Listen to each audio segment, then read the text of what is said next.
Assalamualaikum and good afternoon to our respective lecturer and everyone. Today we will be presenting about our project title, Liver Disease Prediction System using artificial neural network. This is all my group members, which is Saktivel, and then Muhammad Khairul Hakimi, and then Muhammad Putra Aiman bin Zamani, and then moving to me, Muhammad Safi Akil. Firstly, the problem background. Liver disease is a major global health concern that can lead to a severe complication if not detected and treated early. However, accurately identifying liver disease based on multiple medical indicators can be challenging, creating a need for intelligent prediction system that can assist healthcare professionals in making faster and more informed decisions. Next, moving to problem statement. Although a medical technology has improved significantly, early detection of liver disease remain a challenge because the symptoms are often mild or appear only in the later stage of the disease. So, manual diagnosis depends heavily on medical expertise that can be time-consuming. So, there is a need for an intelligent prediction system that can analyze the patient data efficiently and provide early prediction of liver disease to support clinical decision making. And then our objective is to develop a deep learning model to predict whether a patient has liver disease based on medical examination data. We use the Indian liver patient dataset, which contain medical record of patient used for liver disease prediction. Our dataset contain 583 records and 10 input features. The target variable consists of two classes, which indicate whether a patient has liver disease or not. So, as you can see here, for our distribution of liver disease cases, this chart shows that patients with liver disease are more common than patients without liver disease. So we can see that the dataset is slightly imbalanced. For our gender distribution, the male patient represent the majority of the dataset. So that this suggests that the liver disease occur more frequently in male gender. For our age distribution chart, most patients are concentrated in middle age group, approximately between 30 and 60 years old. So the distribution resembles a normal distribution. For our total bilirubin distribution chart, most bilirubin values are concentrated at lower levels, while a smaller number of patients show very high bilirubin values. So for our feature outlier detection, a box plot are used to identify potential outliers in the dataset. So as we can see here, several features contain extreme values, particularly liver enzyme measurements and alkaline phosphate levels. So why is this information important?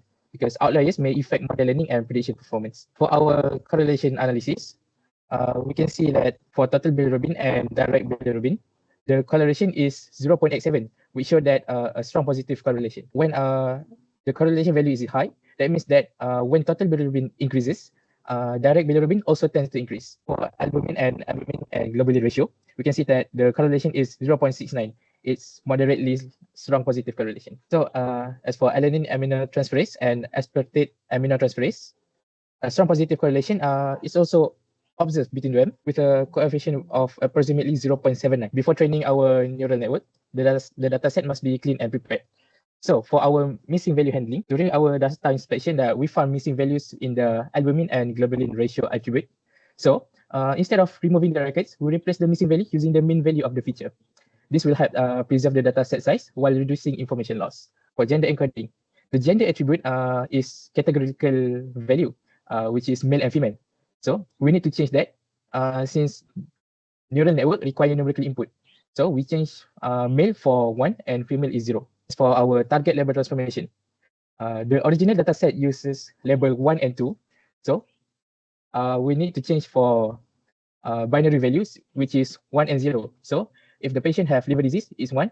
If the patient have no liver disease, it will be 0. For our feature and target separation, after pre-processing, the data was divided into features and target variables. So our data will be split into 80% and 20%. So 80% will be the training value, and for the 20%, it will be testing value. Okay, so for me, I'm going to explain about the deep learning. About the deep learning, we are going to explain more about the system flow. So for our systems to actually works right, it needs to have a flow. So for our system, it's going to have the data input, the data pre-processing, the AN architecture, learning process, and the prediction output. This is all of the flow that our system will will. This is all the process that our system will proceed in order to make a better model in the future. So just like this previous slide, this is the insights of the ANN architecture. So just like before, we have the 10 features, right? And then from the 10 features, we are going to move into the hidden layer 1, which is we have the 16 neurons using the ReLU activation. So for for information, from the 10 features into the 16 neurons, we are going to use many combinations of each features. As an example, we use the age and gender features. If it has many value, and then we can add it more into the next layer. It can contribute into generating a better value for the model. The 16 neurons, we have the second hidden second layer neuron, which is the neurons. This is where we remove all the noise, all of the unnecessary combination of the features before. So in after the hidden layer, we are going to select the only one winner. The only one winner is going to be in the output layer, which is going to uh, just going to insert into the sigmoid activation function. And then after that, they are going to be only two results, which is the patient is going to have no disease or have liver disease. Or like I said before, we have the 16 neuron, 8 neurons, and 1 neurons. So we use two activation functions in our system. So for the first one is we use the rectified linear unit ReLU function, where if the if the answer is more than 0, then we're going to assume it that it have a value. But if it's lower or equals to 0, it will not have any values. And for the sigmoid function, for the second function, it will returns value between 0 and 1. So it's like binary. It's going to be 0 or 1. So within the code, we use the sequential model, and for the in the code we use the we have the 10 features, right? So in the input underscore dime, we also have the 10. So that's the features in our code. So after each iteration, our neuron will perform the will undergo the process of changing their own bias. So after each iteration, they are going to change their bias. They are going to change their sum. So after that, the process will go on until they have developed a better model. Then we have the model compilation. So for the model compilation, after we done the iteration of each of the data in our model, right? So we are going to have two things that is important in our system, which is the optimizer and the loss function. So the optimizer we use is the ADAM, which is adaptive moment estimation. The purpose is it updates our weights automatically. It minimizes the prediction error and it speeds up learning. This is one of the first adaptive moment estimation at the time, and it is widely used in deep learning. And then going to the second one, we have the loss function, binary cross entropy. This is used because since our system only predicts we have the liver disease or no liver disease. So the binary cross entropy is used within our system. Okay, so this is our how the model is training. So we have the epochs. Epochs is how many the data going through the networks. So let's say here we set the 100 times, so the data will go into the network 100 times. And then we have the batch size 32, 30. So for each one epochs, they're going to have 32 samples in one time. So for the validation split, so this is where we test the data whether our system is good enough to be implemented into the real world or not. So this is the phase where we are going to determine it is okay or not. And then we have the flow, we have the training data, we have the fault propagation, we have the prediction, we have the loss calculation, we have the weight update. So after each of the training, after each of the prediction and calculation, we are going to update it back. And then we are going to repeat 100 times. It all depends on the number of epochs I would say. After training our model and after iterating the entire data set 100 times through our system, we would like to now evaluate its performance. We would like to see how well it performs by using our validation set, which is the testing set.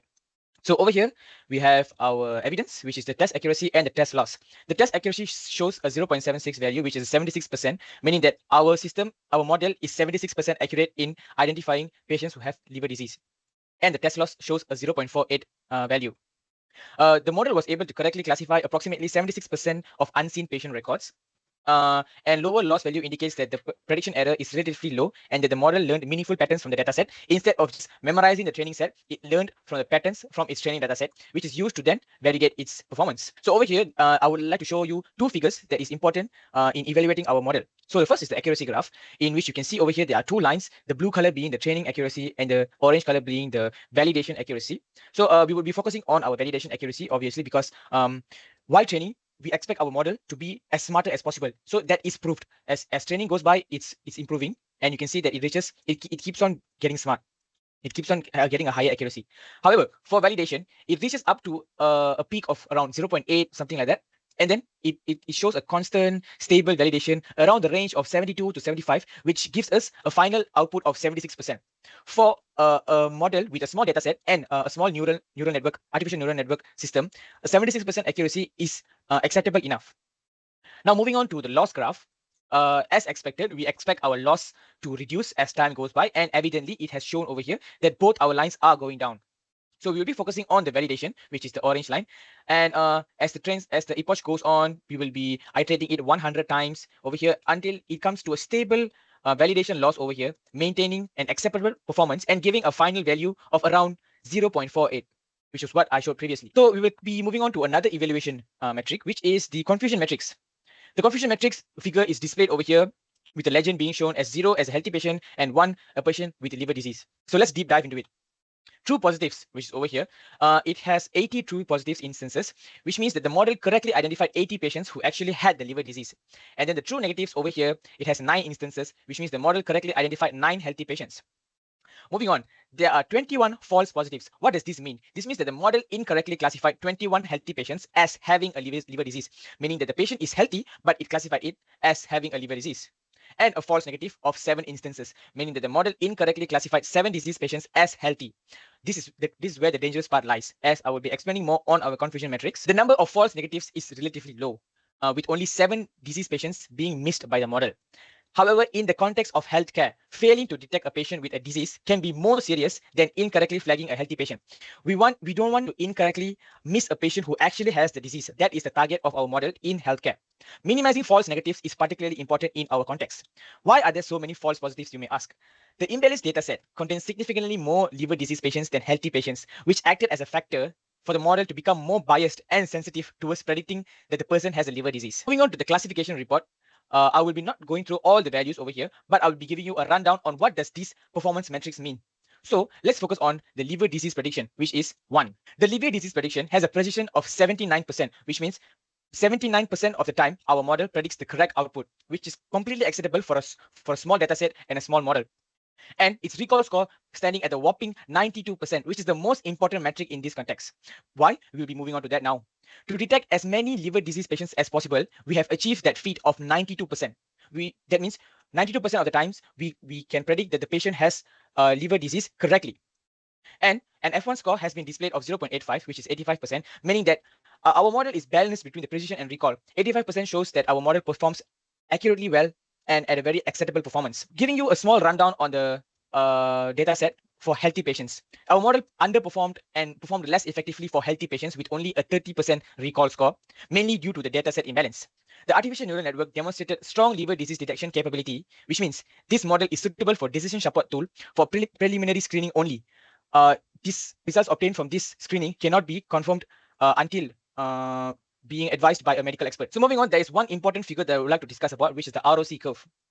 And over here, we can see how well our artificial neural network performs. So over here, the orange line indicates that the model is randomly guessing. As the false positive rate goes up, the false negative rate also goes up. So over here, the line is random guessing. The model guesses randomly. And we don't want our ROC line to be below this line. So evidently, our model has performed well as the line is above this random guessing line. So this ANN performs significantly better than the random classification as shown, and an area under the curve has been given as 0.77, indicating that the model has good discriminative ability and is able to separate classes, which means the number is closer to 1 but not close to 0, which means our model is smart enough to classify between whether the patient has a liver disease or not. Based on the discussion with all the members, for future improvement, the prediction system can be enhanced by using a larger data set so that the model can learn more patterns and achieve better accuracy. Then the system can also be compared with other machine learning algorithms such as random forest, upper vector machine, and XGBoost to determine which model provides the best prediction performance. Other than that, the system can be developed into a web-based application that allows healthcare professionals to enter patient information that receive prediction result instantly through a user-friendly interface.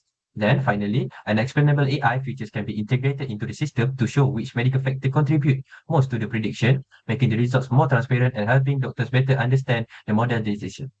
That's all from us. Thank you. Is the model suitable in our healthcare context? Although the overall accuracy is 76.07%, the model achieved a recall of a whopping 92% for liver disease patients.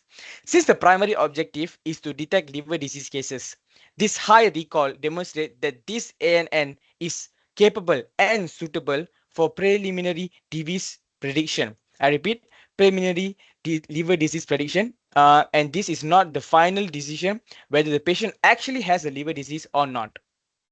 With only a simple architecture of only 321 trainable parameters, it is computationally efficient while still achieving good predictive performance.